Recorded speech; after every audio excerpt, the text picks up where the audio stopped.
All right, well, I'm a pacer, and I've been told I need to speak loud enough for everybody to hear me, so are we good? Yeah. Great, awesome. So thank you so much for inviting me and for honoring me with this very gracious recognition. This is my first time at this meeting, and I'm pleased to be here and talk to you about one possible interpretation of what makes us human, which is the fact that, in my view, human beings throughout the entire lifespan are defined by organization. So many of you are aware of the assault on human dignity, but perhaps not as aware of the intensity of it as I am. For example, human cloning is banned only in 8 states in this union, and human stem cell research is prohibited in only 5. Assisted suicide is legal in 5 states and in the District of Columbia. And we have serious academic articles with titles like this: After-Birth Abortion, Why Should the Baby Live? Abandoning the Dead Donor Rule, Death is in the Eyes of the Beholder, which in this case would not be the person who's dying, but rather the person who's making a decision to actively kill that person. Neonatal euthanasia is an actual protocol in Europe,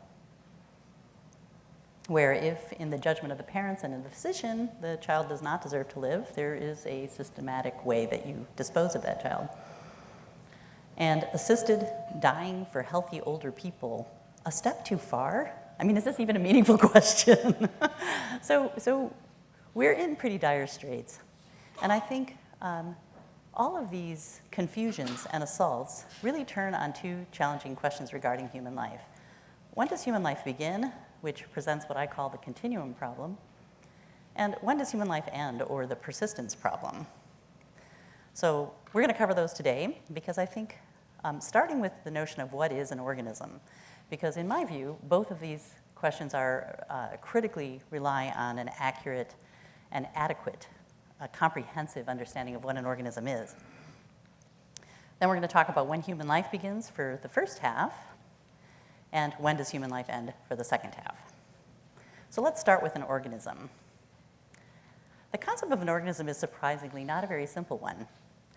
If we turn to a dictionary, like Merriam-Webster, we get the following 2 definitions: a complex structure of interdependent and subordinate elements whose relations and properties are largely determined by their function in the whole, or 2, an individual constituted to carry on the activities of life by means of organs separate in function but mutually dependent, a living being. So both of these definitions stress what I see as the defining feature of an organism, which is an organism consists of parts, and those parts work together for the good of the entity as a whole. But both of these definitions also suffer from sort of a lack of precision. As a scientist, I don't get a lot of meat out of these definitions of what an organism really is. So, however, we have colleagues who have come to our rescue, including this paper, which in about 40 pages defines 10 very specific characteristics of an organism.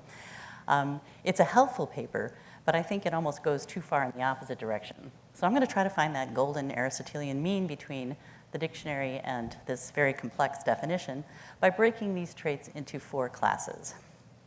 So the first 2 reflect the capacity of an organism to undergo autonomous activity. And I would include in here wound healing, which is the self-driven repair of injury to reestablish the autonomous function of the entity. This middle group is integration, or the fact that all of the processes, cellular and molecular processes within the entity, coordinate together in a manner to sustain the health and maintenance of the entity as a whole. Development. And lastly, adaptation. So the ability to respond to changing environmental circumstances such that the health and function of the entity is preserved. So to remember those 4, you can think of opera, Aida, because it's autonomy, integration, development, and adaptation. So we're going to come back to these concepts frequently when we address this question of when does human life begin and why is it a problem. But before we go there, I just want to give you a little overview of early human development. So what I give to the medical students in 16 weeks, we're going to do in about 4 slides. But you can handle this. So this is I'm going to show you movie, a time-lapse movie of about the first 5 days of human development taken by a fertility clinic. So what you're seeing here in the center, that sort of grainy-looking sphere, is a one-celled human embryo or zygote.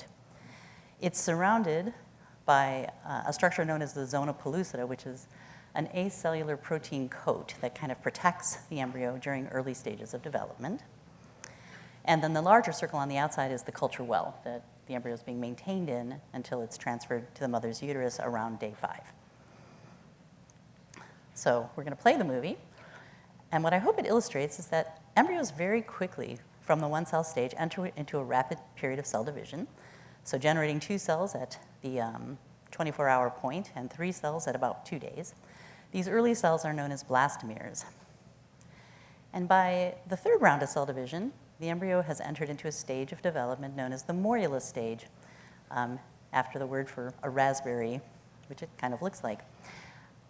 At the morula stage, the cells undergo a change in molecular properties known as compaction. So they're going to kind of smooth out, and they develop tight junctions, which enables the embryo to transport fluid to the inside, blowing it up like a soccer ball, and achieving what's known as the blastocyst stage at about 5 days of development.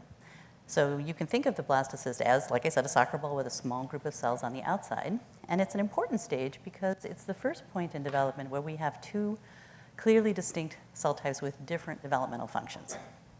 So the outside cells, kind of the black and white hexagons, are the trophoblast or trophectoderm, and they're going to largely, although not exclusively, contribute to the placenta.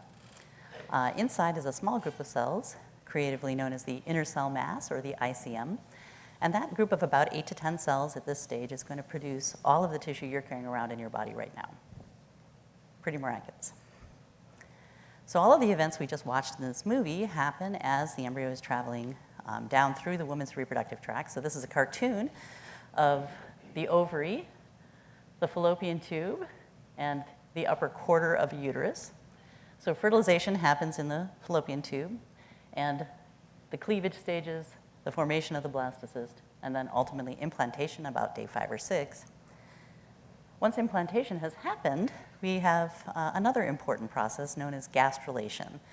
So the cells of the inner cell mass, whoopsie, sorry, pushed the wrong button, divide into 2 layers, and the cells in this upper layer, which is known as the epiblast, move towards the future midline of the embryo and dive into a deeper level, taking this 2-layered embryo and turning it into an embryo with 3 layers.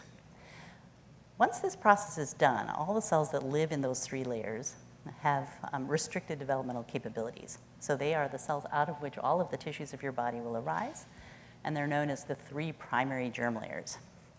This process of gastrulation also establishes the most primitive structures of the nervous system.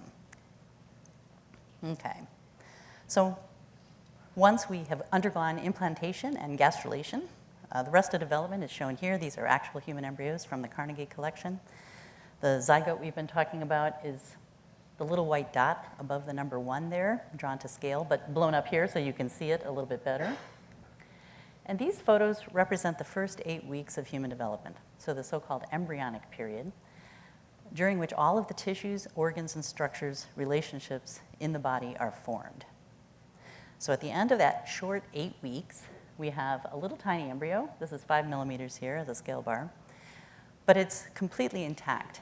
And the remainder of prenatal development is fetogenesis, where we grow tremendously in size, and the organs and tissues mature biochemically, but we don't produce anything new. Okay. So this picture really illustrates quite well the continuum problem, which is that because development proceeds continuously from the 1-cell stage up to birth and beyond, many people will set arbitrary points for when life begins. A common place is to point a finger to the blastocyst, because that's the first stage at which we have distinct cell types in the embryo. Some people like to go later to implantation, or the point at which the embryo first establishes an interaction with the mom. And many people like the formation of this primitive streak, because it's the point at which twinning is no longer possible, and it's also the earliest formation of kind of the primitive nervous system, or the rudiments of the nervous system. But you can go later than that. kind of in a poorly constructed analogy to brain death, some people will point to an ill-defined point in time known as brain life, where it's presumed mature patterns of brain activity arise, which is probably about 5 months of gestation. And many of you might be familiar with Peter Singer's argument at Princeton that self-awareness is the point where meaningful human life begins, a point that he defines as about 28 days after birth. And as a developmental neuroscientist, my own personal favorite, given the very long time frame over which the brain develops, would be this one, brain maturation, about 25 years after birth. You know, I tell my teenagers, hey, I can send you back to the human parts factory. You're not even alive yet. Right? Okay. All right, but hopefully this illustration shows you that choosing among these is really a matter of utility and power or convenience, not a matter of science or reason. So how then does science address this question? Well, thankfully for us, we have to unpack this into two smaller questions. In order to ask when human life begins, we first have to answer when is a new cell type produced during the interaction of sperm and egg? And second, what's the difference between a human cell and a human being? So we're gonna go at those one at a time. This is the thankful part. Biologists actually use quite simple criteria to determine when a new cell type is formed, with all changes in cell type being detected either by changes in material composition, most typically changes in gene utilization, or by changes in cell behavior. And very often these two things come together, because if you change what a cell is made out of, you change the molecular machinery that cell can use to exhibit behavior. These two criteria are used literally throughout the biological enterprise to determine when a new cell type has been produced, either in the laboratory or in an embryo. And of course, if a cell arises as a consequence from fusion of one or two pre-existing cells, logic requires us to assert that those cells have ceased to be before we can have a new cell come about. So based on these criteria, is the product of sperm-egg fusion a new cell, or is it just a modified gamete? You'll often hear people referring to the product of sperm-egg fusion as a fertilized egg. Is that a rational and scientifically based term? Well, I hope to convince you that it's not, and that quite unambiguously a new cell forms at the fusion of sperm and egg. So this is an electron micrograph showing a sperm and an egg fusing. And upon binding or the initial contact of sperm to egg, the plasma membranes of these two cells will fuse in a very rapid and pretty well-studied event that takes only about 250 milliseconds to complete. So there is sort of an instant where we go from two cells to one cell. At that moment, all of the protein and lipid that's present uniquely on the surface of sperm is free to diffuse into the surface of this new cell, changing its molecular composition. Moreover, the sperm will rupture and inject its nucleus and cellular contents. So I think by these criteria, clearly the sperm as a separate cell has ceased to exist in this instant of sperm-egg fusion. So what about the egg? Well, following the fusion and destruction of the sperm, the resulting cell has a new molecular composition that's distinct from that of an egg cell. So we've already talked about the incorporation of lipid and protein from the surface of the sperm into the surface of this new cell. But the changes are more extensive than that. The cell also has a new genetic composition, with 50% of its DNA deriving from dad and 50% from mom. But more importantly, this newly formed cell also very rapidly and very radically changes its behavior to act in an extremely un-egg-like manner. So the whole raison d'etre of being an egg cell is to find a sperm and fuse to it, but within 1 to 3 seconds of plasma membrane fusion, this new cell initiates a molecular cascade that results in the deposition of enzymes into the space surrounding the cell, between the cell and the zona pellucida. And the function of those enzymes is to destroy all of the remaining sperm binding sites. So the primary function of an egg is to bind to a sperm. The initial action of this new cell is to antagonize the function of a gamete. So I would argue that the egg as a separate cell also ceases to exist, and that a new cell with unique molecular composition and behavior is formed in this instant of sperm-egg fusion. Okay, so that answers question 1, but we're still left with this question. So what is this new cell? Well, its scientific name, of course, is the zygote, or one-celled embryo. But the challenge is that when we look at this thing, we don't immediately know whether the zygote is a new individual human being or perhaps just a new kind of human cell, a pre-embryo, or a cell that's on its way to becoming an embryo but isn't an embryo yet. And the difficulty is looking at these images. At early stages, there's no recognizable human form or function that can let us know whether this cell is a human being or whether it's just a cell, or maybe a ball of cells. I mean, I don't look at something like this, even as an embryologist, and go, oh, it's a baby. I mean, I look at that, and it kind of looks like a ball of cells, right? So how then do we know what the nature of this entity is? Oops, let's do that. Surprisingly, it's a really tough question to answer. Is this an organism, or is it just a new kind of human cell? And it's difficult to answer for at least 3 reasons that reflect the essential properties of cells that we're going to come back to many, many times. First off, cells are living organisms in and of themselves. So I'm going to show you this movie taken in 1958. It has 3 major cellular players. The star of the movie is this cell, a neutrophil, whose job in the body is to detect bacterial infections and to destroy the bacteria. It has a bunch of these round or sort of spiky-shaped cells, which are red blood cells. And then it has bacteria. So this is a cell in culture. And what this movie is going to show you is that cells exhibit autonomously coordinated activity of parts for the good of the cell as a whole. In other words, a cell itself is an organism. Okay, and we can see that by looking at how the cell behaves. So it's capable of movement, which requires coordination of a huge number of intracellular motors and molecules to produce this movement. It's capable of sensing components of its environment. You can see it reorienting to catch that bacteria and avoiding obstacles, and finally it gets its prey. So this is not how we normally think of a human organism, but it's a cellular organism of the type human. I don't have a good name for that thing, except what I just said. So it's an artificial organism in some respects. It's something that's been taken out of a living human organism. It's still alive. It has organismal properties in and of itself, and it's of the genotype human. Okay. The other thing that this movie illustrates, I think, very beautifully is that cell type specific properties and functions persist ex vivo. So properties of cells are durable, and they're held onto once we take those cells out of the body, or as we'll see later, after death. The second problem or characteristic of cells that makes it difficult to distinguish between a cell and an organism is that cell-cell interactions can mimic developmental processes. So I'm going to show you one example. This is an electron micrograph of a mouse embryo at about 10 days of development.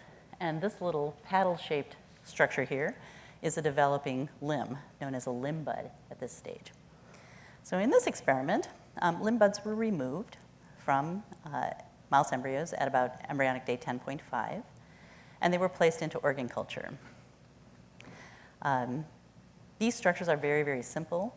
At this stage, limb buds consist of only 2 cell layers, an undifferentiated epithelial cell layer, and inside, internal to that epithelium, a disorganized mesenchyme. Okay.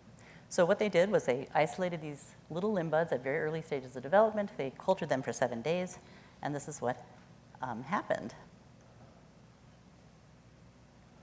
That may not be so impressive to you, but the little cartoon below here is a picture of what natural limb development would look like in this species at this stage. So the limbs form spontaneously in culture. They make bone, they make cartilage, they make muscle. And they do it in a very organized pattern that very much replicates what you would see in an embryo. So the last complication in distinguishing between cells and organisms is this one, that complex systemic functions can arise or persist in organ culture. And I'll give you 2 examples. In this experiment, skin was cultured in the laboratory and wounded. And over 72 hours, what happens is the cells will migrate out of the adjoining regions of skin, and this culture system will replicate most of the features of wound healing that we see in the body. So pretty impressive for a little isolated chunk of skin. On an even more complex level, in this experiment, a bovine liver and a kidney were cultured in a normal systemic relationship. And many of the characteristic functions of these two organs were preserved for a very long period of time, including homeostasis, fluid balance, urine production, maintenance of pH, detoxification of blood. And this illustrates very clearly as well that complex systemic or system functions that we think of as systemic functions of the organism itself can persist with sufficient technical support. So this brings us to the central problem in thinking about both the beginning and end of life. Both human cells and human beings are alive, but human beings are not just a collection of living cells. So how do we tell the difference? And if you don't remember anything else from this talk, if you just remember this, I think you've moved ahead of the game of where you came in, I'm hoping, because this is an incredibly tough problem. As Catholics, we can ask this question, well, what causes a human being to be different from a human cell? And the Church has consistently taught ever since the Council of Vienne in 1311 and in other substantive teachings that the soul is the unique form of the body. With the Catechism of the Catholic Church stating, the unity of soul and body is so profound that one has to consider the soul to be the form of the body. That is, it is because of the spiritual soul that the body, made of matter, becomes a living human body, spirit and matter. In man, are not two natures united, but rather their union forms a single nature. But what does this mean for our understanding of the difference between a human cell and a human being? Well, the substantial form of the soul causes all the acts of a living being. And that's how we unpack the teaching of the Catechism, in my understanding. The soul is the organizing principle of the body, and it causes all bodily activities, including life. All living beings, bacteria, plants, cells, animals, all have souls, but the human soul is unique in that it's an immortal soul. The human soul is intrinsically united to the body, and all acts of the soul manifest as bodily acts. Even thinking, sort of the quintessential immaterial act, is always associated with a physical act as well. In this case, a change in brain state that is theoretically detectable by science. Cells removed from the body, or after the death of a person, undergo a substantial change, and they obtain a new kind of soul, a cellular soul, to become that little independent cellular organism of the type human. So this notion of a substantial change, or a change in the intrinsic nature of the things we're looking at, leads us to kind of an appreciation of different levels of organization. So moving up from inorganic, non-living organic matter to the level of cellular organization requires a living cell, like our little neutrophil, that can integrate all of the structures and functions required for cellular life.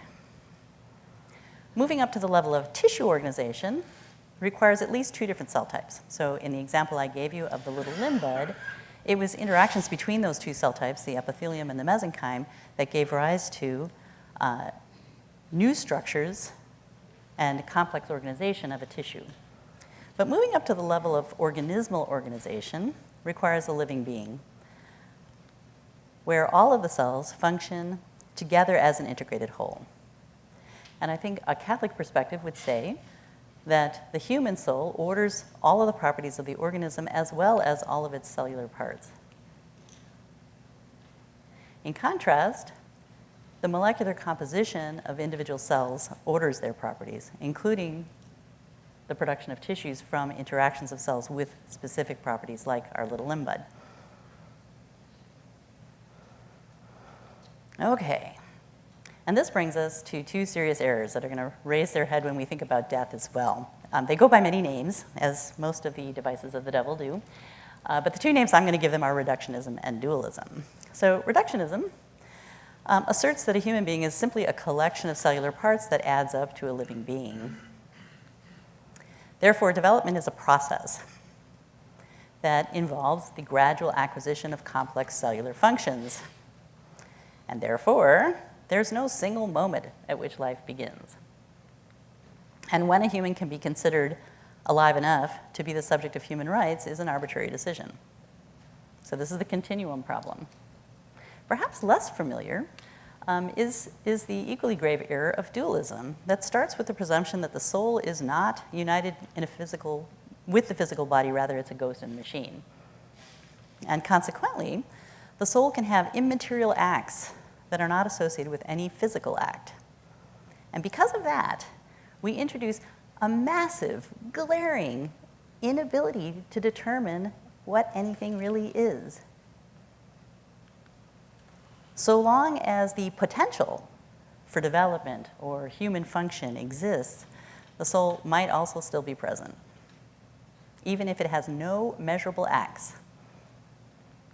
And therefore, gametes, or stem cells, or other artifacts that are produced in the laboratory could be humans, and we can never know.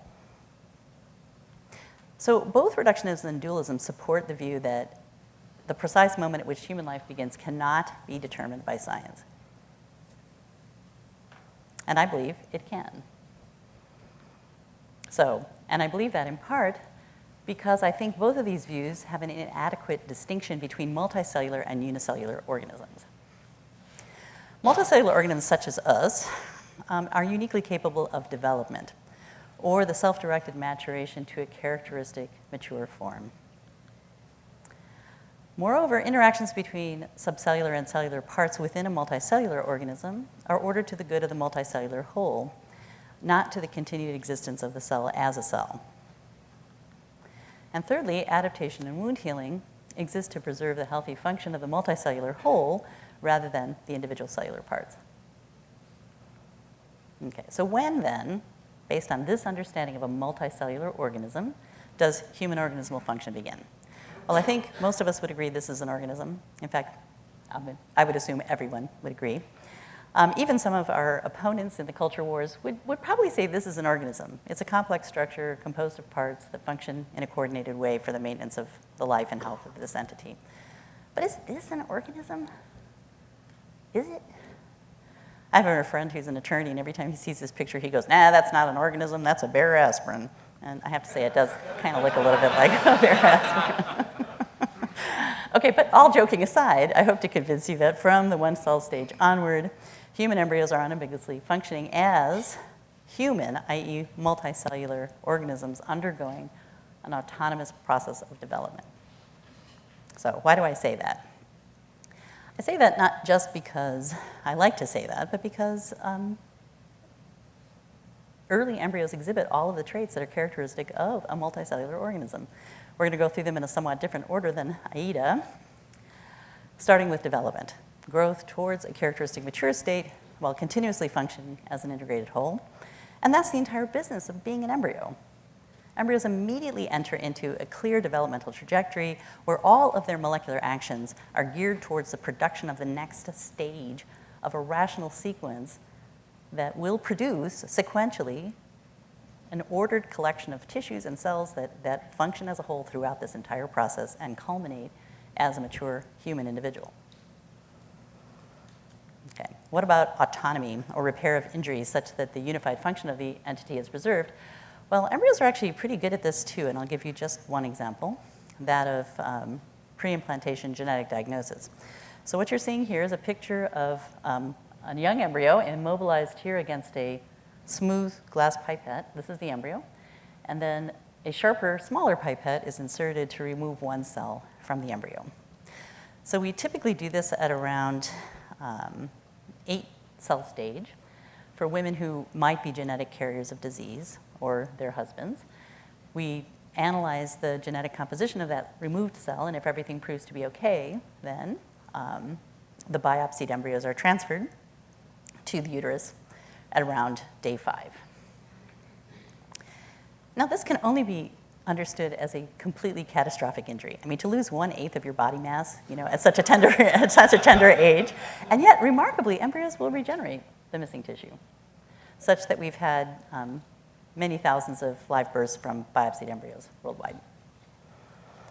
Okay, what about adaptation, or the healthy adjustment to changing environmental circumstances? So this is not internal repair or adaptation to internal perturbations, but adaptation to external changing circumstances. Well, embryos are actually also quite good at this. And I'll give you one example, that of ectopic implantation. So in most cases, when an embryo implants someplace outside of the womb, it will die because most structures do not allow for formation of an adequate maternal placental circulation with the embryo.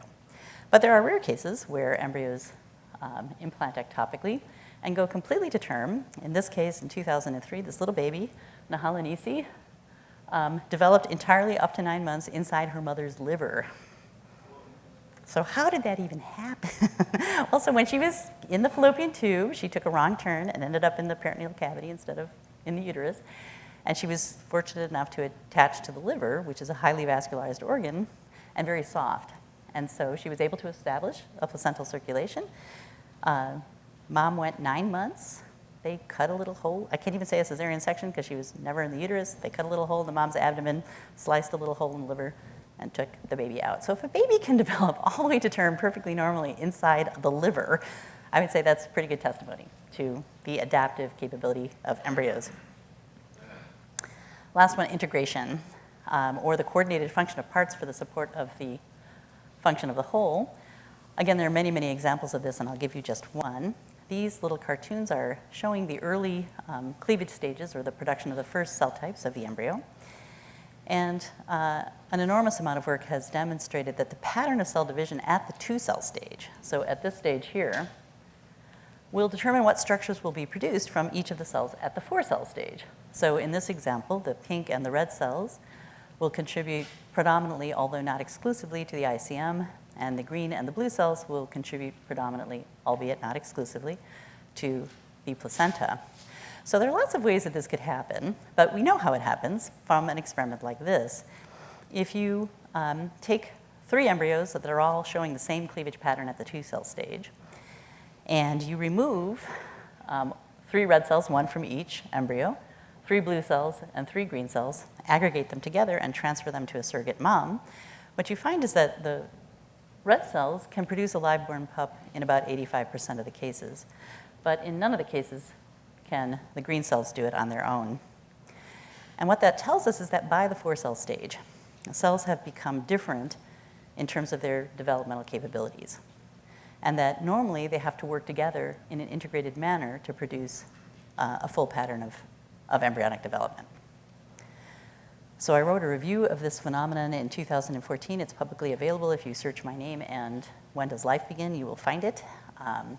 That analyzes in great detail all of the evidence for coordinated organismal function beginning at minutes and hours after sperm egg fusion and continuing on for the entire period of pre-implantation development. Clearly, sperm egg fusion sets off a molecular cascade that controls events taking place hours or even weeks later in development. These events are not required for cellular life. And in fact, they can only be interpreted as part of a developmental sequence that's being produced by an organism. And while many scientists may dislike and or deny this conclusion and or attempt to crucify those who point it out, it's supported by hundreds of peer-reviewed papers. And essentially, it's uncontested in the literature. So I'm not cherry-picking here just the papers that I like that support this conclusion. There are no papers that contradict it. Embryos are unambiguously multicellular organisms of the type human. So what do we conclude about the beginning of life?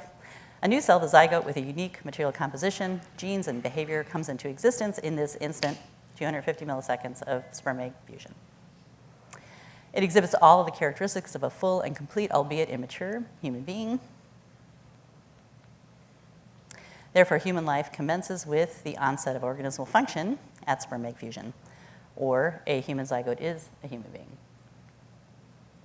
And this is an evidence-based definition of when human life begins.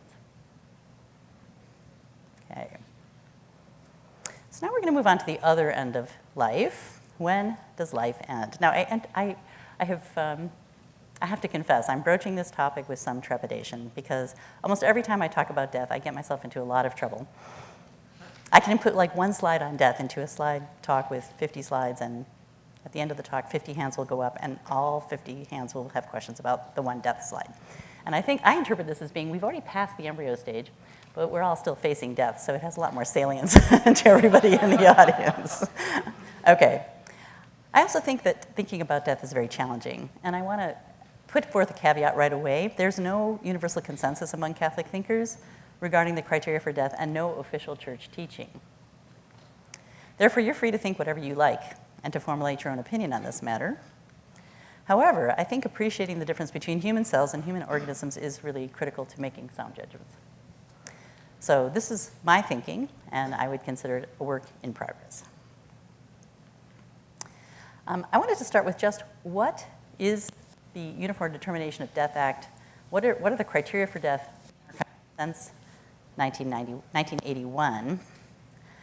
The Uniform Determination of Death Act reads, an individual who has sustained either one, irreversible cessation of circulatory and respiratory functions, or two, irreversible cessation of all functions of the entire brain, including the brainstem, is dead. And in the preamble, it clarifies under Part 2, the entire brain must cease to function irreversibly. The entire brain includes the brainstem as well as the neocortex. The concept of entire brain death distinguishes determination of death under this act from neocortical death or persistent vegetative state. These are not deemed to be valid medical bases for determination of death.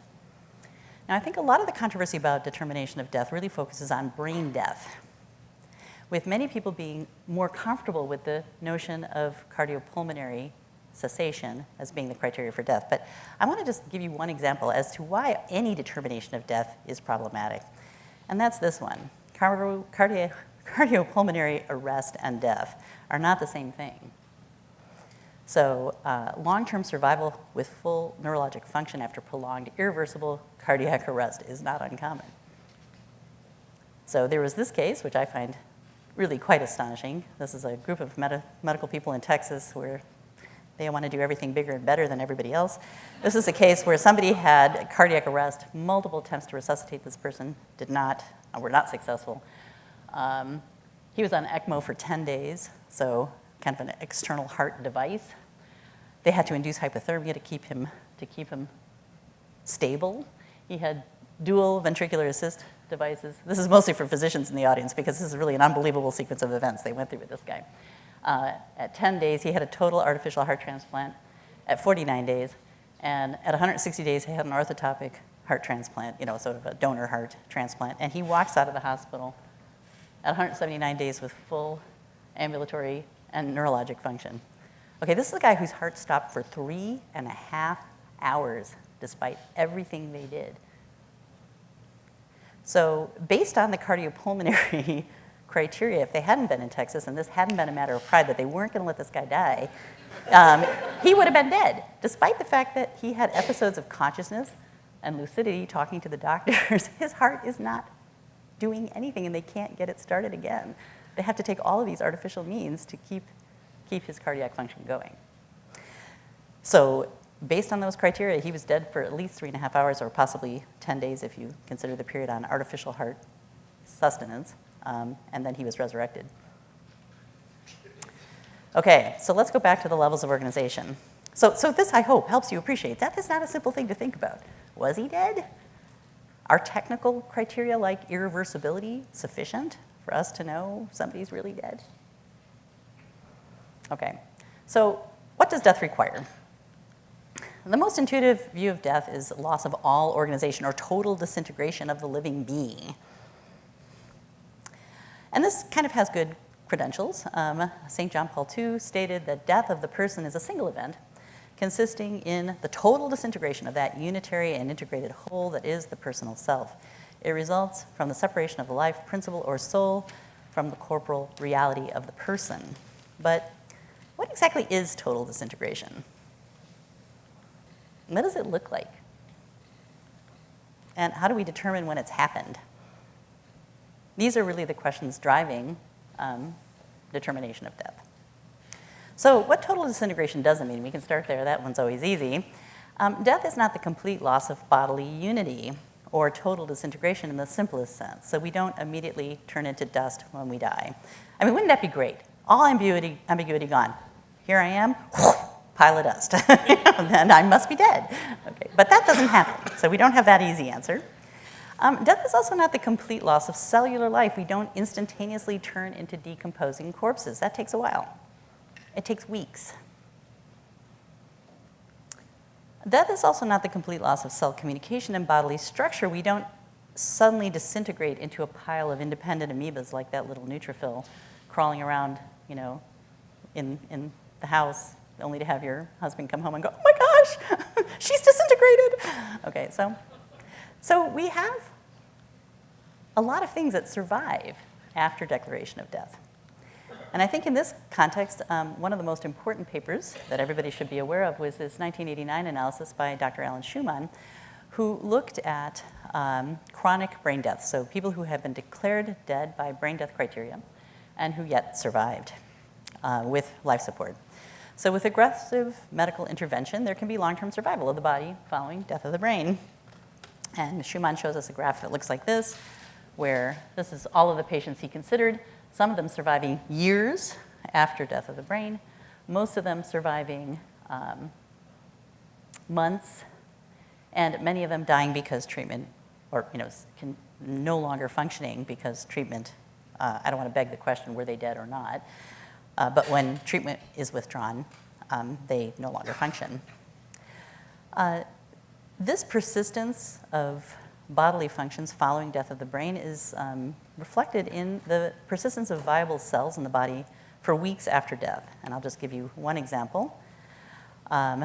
These are the percentage of cells, viable cells recovered from samples at 2 different temperatures, showing that you can get 10% viable cells recovered from samples out to 60 days after death of the individual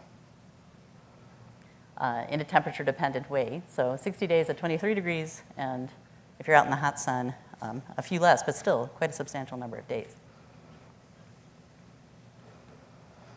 So cells can survive and continue to function for weeks after declaration of death, which means that during the first minutes to hours after death by any means, there's a rapid period of cell death, usually due to loss of oxygen to oxygen-sensitive tissues. And then there's a more gradual loss of all metabolic function, after which we have decomposition. So that total disintegration all the way down to rot. With external life support, this period can be extended for weeks or even longer, as Schumann demonstrated, with some cells and some metabolic functions persisting. So what biologic functions persist with aggressive life support? Well, Schumann identifies a number of functions that persist in the body after death of the brain, including immune defense, proportionate growth, wound healing, temperature regulation, fever, cardiovascular stress, and the others listed here. All of these are significantly impaired after death of the brain by Schumann's own analysis. And how are we to interpret this persistence of function? Interpretation is really significantly compromised by the fact that most of these functions are also preserved to some extent in tissue culture. For example, immune defense. We saw that little neutrophil hunting down a bacteria in a lab dish. Proportionate growth. We know that a limb bud can undergo proportionate growth to generate a pretty normal-looking limb bud, embryonic limb. Wound healing happens in the laboratory. And homeostasis, elimination, detoxification, and energy balance are all maintained by organs in culture. So let's just consider this one, the immune defense. When I say that this is significantly impaired, what do I mean? So this is a diagram showing just some of the interactions between the brain and the peripheral immune system in life. So in life, the brain integrates immune function, both receiving and sending signals to the body to balance the immune response. And after death of the brain, we still have cells. For example, our little neutrophil up here they still respond to natural signals, but they're working in isolation. There's no system that can inform these cells of the overall system of the body, and therefore there's no body-wide communication and no adaptation to changing circumstances. Immune cells will continue to function, and they will support a partial immune response. Importantly, all of the functions persisting after the death of the brain are very significantly impaired. And the best study of this, I believe, is a review that looked at maintenance of women who have died or have been declared brain dead when they're pregnant, and whose family elected to put them on life support to foster the maturation of their fetus. So in this case, the authors report on 30 cases of fetal gestation following death of the brain, and in contrast to the study of Schumann, this is really, really important that we optimize maternal function here. You know, we're trying to keep certainly the fetus alive, even if there's no hope for the mom. If we know that once we take her off of life support, she's going to die by anyone's definition. But keeping the fetus alive and in a healthy condition is not just keeping the mom's body going. You know, we have to really kind of optimize everything about the mom's body. So this is a strong test of how impaired are the functions of the mom following death of the brain. And the authors say that during extended life support, patients developed several complications, including infection, hemodynamic instability, diabetes insipidus, pituitaryism, polycythemia, metabolic instability, acute respiratory distress syndrome, and disseminated intravascular coagulation. These are not simple problems. The authors characterize the, quote, enormous challenges of management and offer guidelines for the continuous active adjustment of all of these systems: cardiac output, respiratory system, endocrine balance, body temperature, thrombosis, nutrition, as well as standard fetal monitoring. So it's not the case that pretty much everything goes on as normal so long as we supply oxygen following death of the brain. It's actually extremely complicated to maintain normal function in a person whose brain is not working. So after brain death, most bodily systems function in only a very limited range and do not autonomously adapt to circumstances. So there are two views of why these functions persist. First, either after cessation of the heartbeat or brain function, the person is alive but in a severely impaired state. Or two, living cells survive in the body after death for minutes, hours, weeks, or even longer with life support. And cells and structures continue to exhibit the properties that were built into them by the living person during development. So again, we have our two errors we're trying to avoid. The reductionists would say a living person is just a collection of living cellular parts that add up to a living being. And death is, of course, like development, a process that involves the gradual loss of cellular function. So therefore, there's no single moment of death, and when a human can be considered dead enough for organ donation is an arbitrary decision. As we saw at the very beginning, these are concepts that are seriously proposed in the field of medicine. The dualist would say, however, that the soul is not united to the physical body. It's a ghost in the machine, and therefore, the soul can have immaterial acts that are not associated with any physical acts. And so long as the body persists, the soul might still be in there, even if it has no actions that can be detected in the physical body and attributed to the presence of a soul. Consequently, you can never be certain that the soul has left the body until the entire system breaks down. Interestingly, both the reductionist and the dualist support the view that the person might still be in there after declaration of death. So let's frame this discussion based on scientific parsimony. If a biologic function can be explained solely by the properties of cells, then a higher level of organization should not be invoked. And conversely, if a biologic function cannot be explained solely by the properties of cells, then a higher level of organization must be invoked. So the reductionist would assert that number one is always the case, and the dualist would assert that number two can never be ruled out. And somewhere between those two things is the teaching of the Catholic Church. Which brings us back to this one, the central problem of thinking about death. So are there any biologic activities that cannot be explained simply by the properties of cells, tissues, and organs? And I would say, I've argued in this paper, in the Journal of Medicine and Philosophy, supported by a colleague who wrote from a very philosophical perspective but came to the same conclusions, that there are some, and that they're based on the definition of a human as a rational animal. So because humans are rational animals, therefore clear evidence for persistence of the human soul is provided by either persistence of rationality or animality, which I am using as a surrogate for organismal function. So long as you continue to act like an organism or as an animal,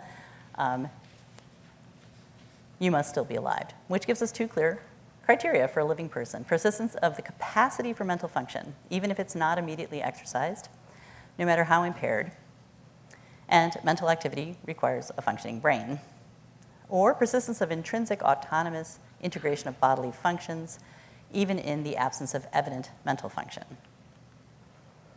Both of these functions are due to the same organizing principle or soul, and so therefore, persistence of either is sufficient to conclude to the presence of a human person. So in this case, this individual is conscious. He had limited autonomous integration. He was dependent on life support. I would argue that he was no longer functioning as an organism, as an autonomous being that regulated his own life processes. And yet, he continued to have mental function, and based on that, we can conclude confidently that he was alive. In contrast, individuals in a persistent vegetative state have limited or absent consciousness. They have sustained autonomous integration. They require normal care, food and water, not life support. They no longer exercise mental function, although the capacity for mental function is still there because their autonomous persistence of organismal function indicates the brain must still be working to some level. So they continue to function as an organism, albeit an impaired one, and therefore they're also still alive. So how are these situations different from death? Well, after death, and we're almost done, the four marks of a living being are lost. Vital functions are no longer autonomously maintained. There's no internal system for integration. There's no development, so in no case has an individual ever undergone normal maturation after death.